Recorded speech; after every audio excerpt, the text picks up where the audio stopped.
Hello everyone, how you doing today?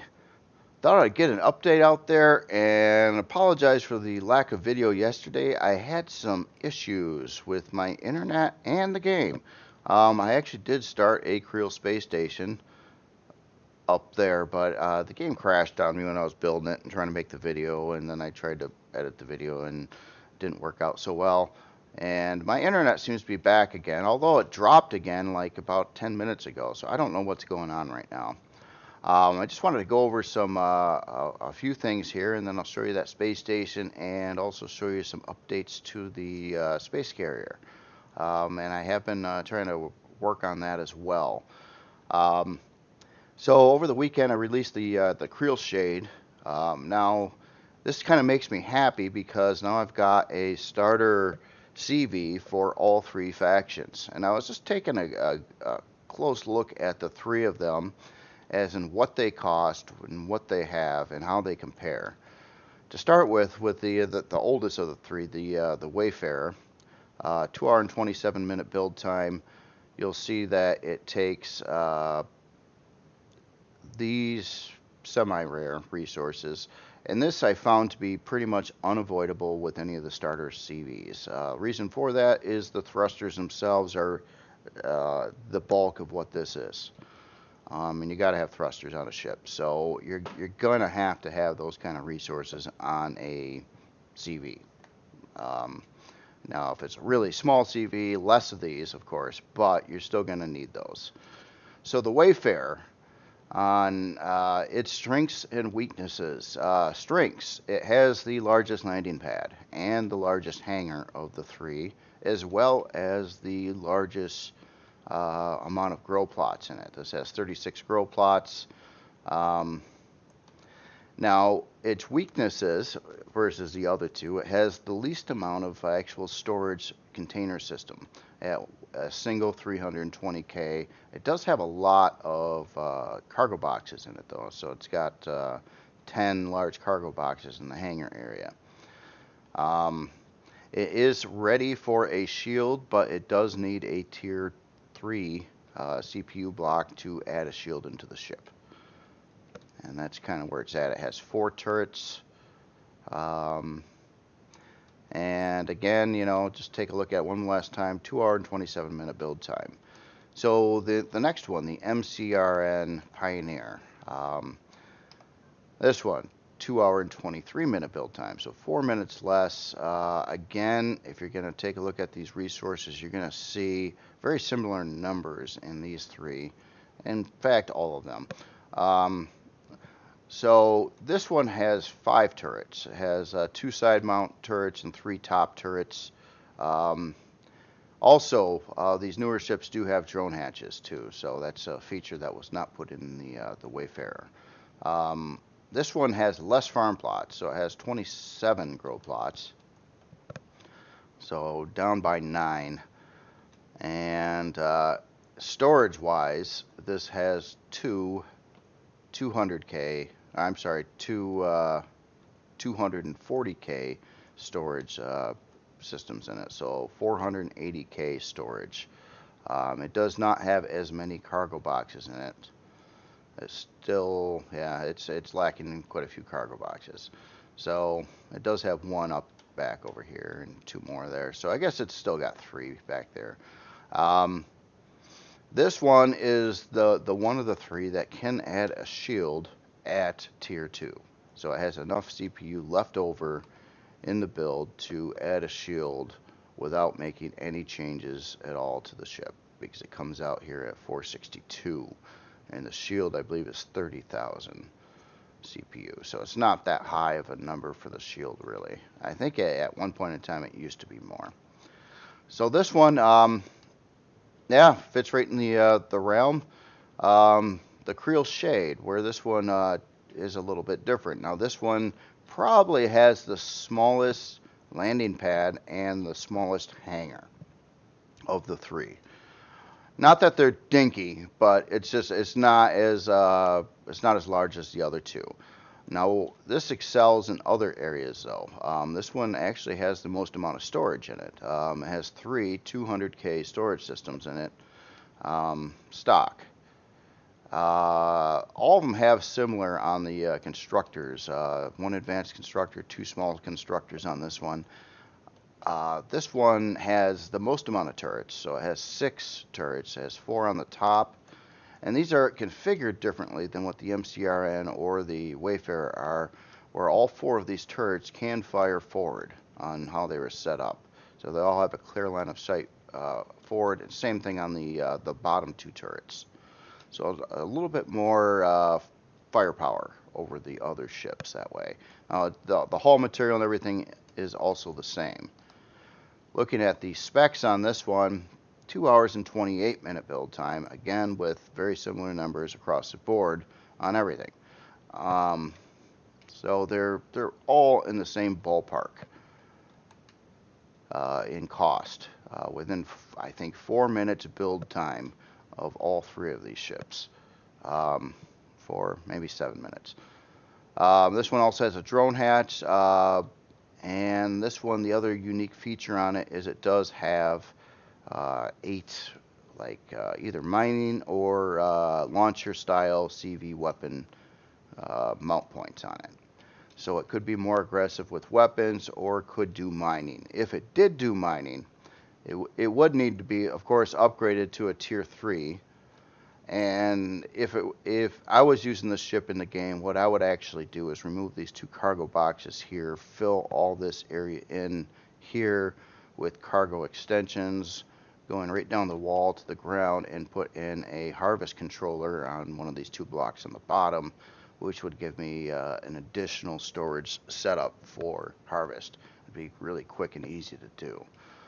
Or you could simply replace one of these controllers and pop in a harvest one in its place. So those are a couple options there. Now this one does need to be upgraded to tier 3 before adding a shield. It does not have enough CPU available for that. In fact, it's really cutting it close. Not much left at all. I did some last minute changes, things right before I released it. I added another fuel tank, and basically I sucked up a little bit of CPU to give it some worthy parts like fuel and stuff like that. So I guess there's trade-offs on all 3 of these ships. They each have a little bit different capability. I would consider this more of a kind of a cargo ship, better on carrying capacity for HVs and SVs. This one more warlike, and this one just kind of a general all-around starter CV. So, and that kind of fits exactly what I had in mind for these 3 different factions too. The Kriel are more warlike over the other 2 races.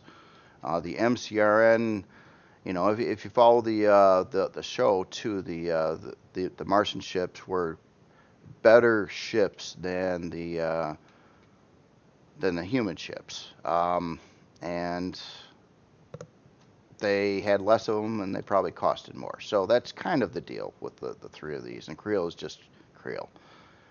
So that's kind of the general rundown on the 3, and literally I'm really happy that they all come out to about the same cost and price, and they all have fluctuating options on them.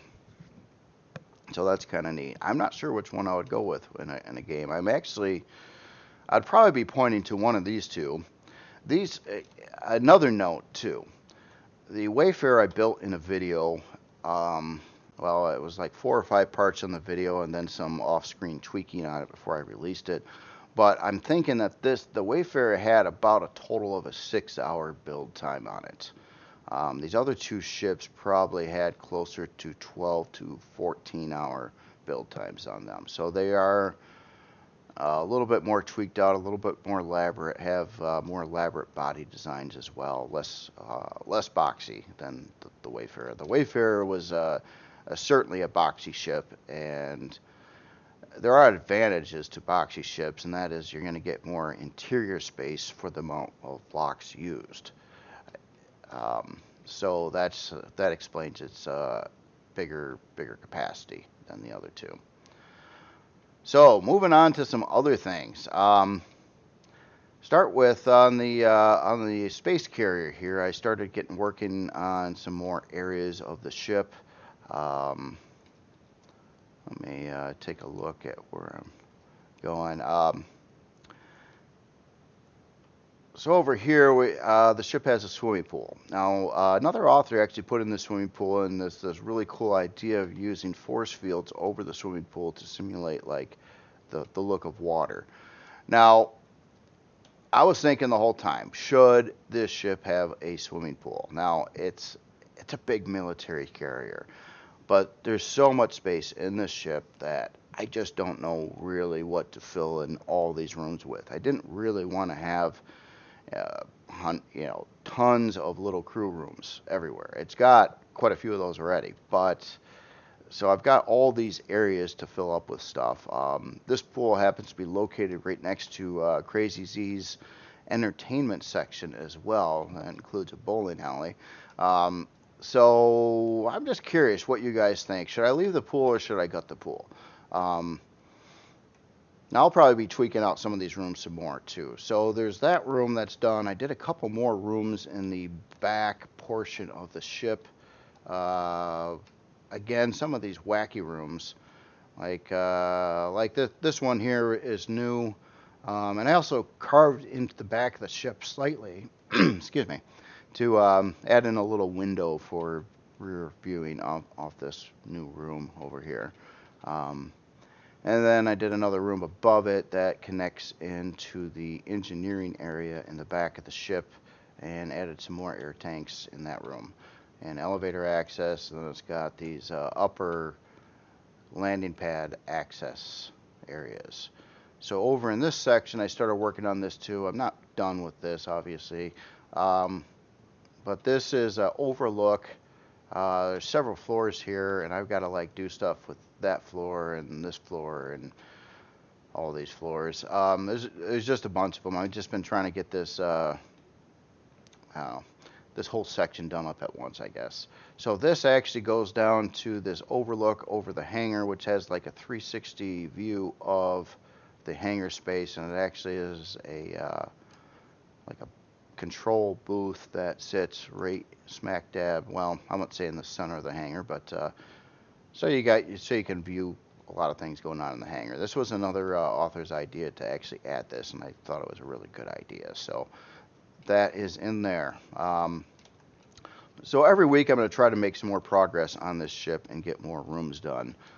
Now, after I get some of these rooms finished up, I think one of the things I really wanted to dive into is the bridge. The ship has a really big bridge, bigger than any of the other ships I've done, but the ship itself is bigger than any of the other ships I've done. So once the bridge is in place, that will make me kind of happy too. One thing I especially like about these carrier type designs, and the same kind of goes for the Persis, is the fact that when you're flying these things, you can see a good chunk of your runway and landing deck as you're doing it. So if you had SVs parked out here, you could kind of see some of your stuff there as you're flying it around. So that's where that one's at.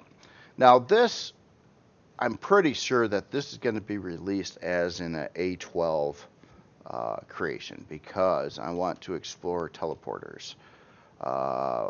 And right now it takes a long time to walk from the front end of the ship to the back end of the ship.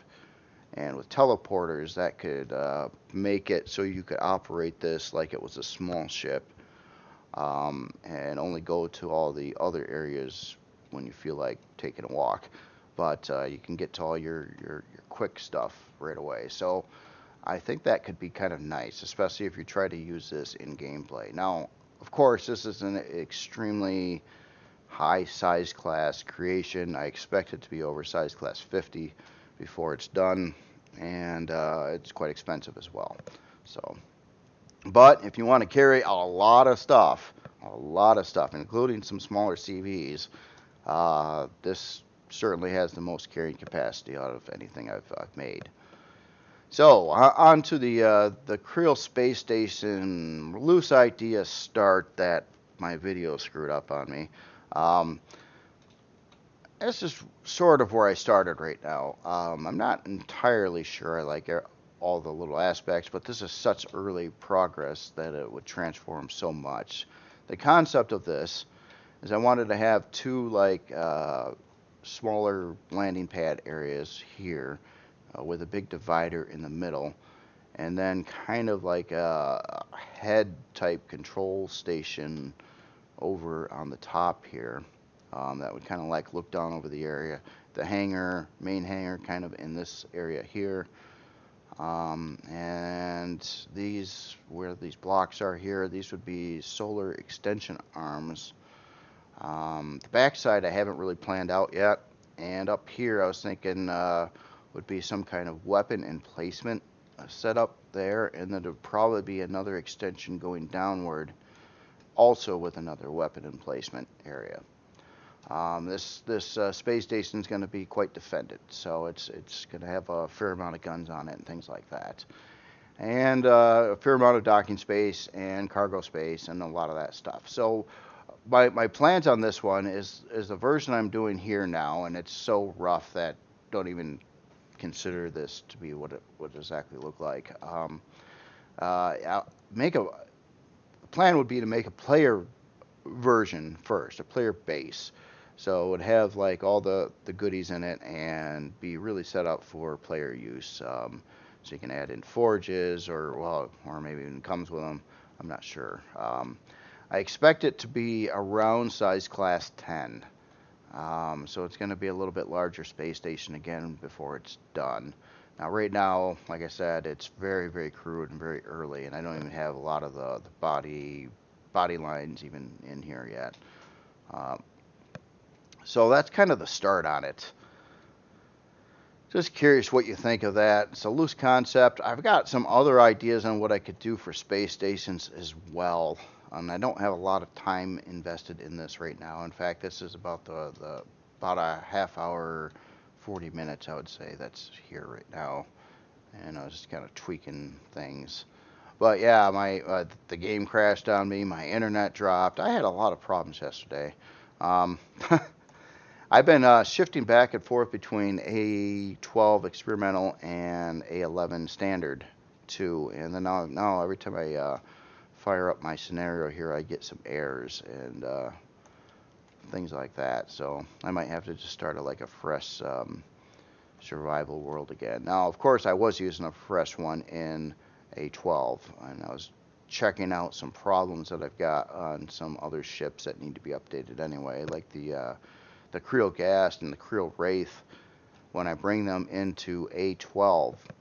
Now, neither the stock ones, neither one have been updated to CPU, so they are extremely high over the CPU limit. But also, neither one of those two ships will even turn on their thrusters.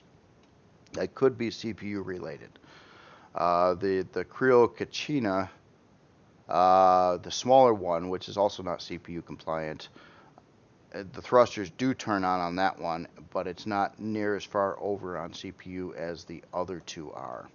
And keep in mind, these ships don't have CPU blocks, so they're at like tier 1 at 6,000 CPU, and like the gas was actually up about 138,000 CPU, I think, something like that. I've done a little bit more work on this base as well. Kind of did it some more with the top landing deck area. Got another gun position over there, and I just started, and this is very, very crude, yet has just started getting some of the interior done, but this is far from finalized. No lighting. I haven't done up the textures all nice and pretty. It's kind of just a generic throwing some stuff down right now. So I'll keep working on this one as well. Now, another thing coming up here, too, is XCaliber's challenge, and that is to build something of another author's, or something like another author's, in tribute to them, basically. And I was thinking about a lot of things. Some authors, I was looking at it on the workshop, some that were influences to me, which would be like Kiev, Mr. Ice Cat. There's a couple more too. I should have made a list, but you can see some of these, creations up on the workshop, and they haven't made stuff for a fair amount of time. But I was thinking about one of those, or I think it would be a little bit more fun, and not to mention to pay a little tribute here to XCaliber, who runs all these contests in the first place, to take and build a XCaliber inspired creation. So I'm curious on your opinion on that. I haven't decided yet on what I wanted to do. I mean, there's a lot of options and a lot of great authors out there that I would like to, pick and, try to build something, like them, something that I took cues from. And I'm just curious on your thoughts on that. If you got anything in particular that you think would be really, really good. Now, I've got influences from a lot of these authors and things like that, and feedback back and forth between stuff. So, I don't know. I am just trying to figure out exactly what to do with that. And I do got to get started on it pretty soon, too, whatever I do. I'm probably not going to pick like a giant thing to do. But even the small stuff I do tends to take multiple hours. And even medium stuff, like I was saying on these starter CVs, actually take a fair amount of time to do. 12 to 14 hours probably on these two guys over here, and about 6 hours over on the Wayfarer. That's about what I've got for today.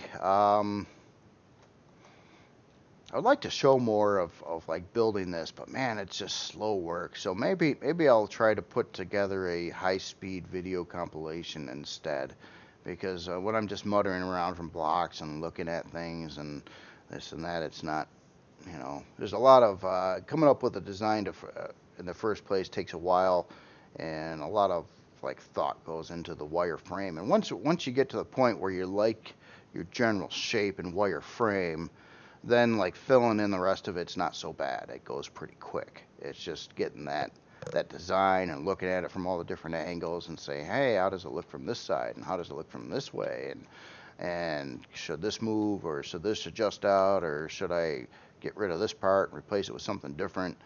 And that part takes a while, but once you get to the point where you're happy with the overall look of it, then it's going to go pretty quickly.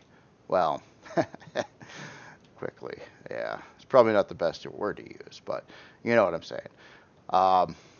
That's pretty much all I've got for today. Had a kind of a little bit busier week. Had to do some chores, and I got some more chores to do today too. So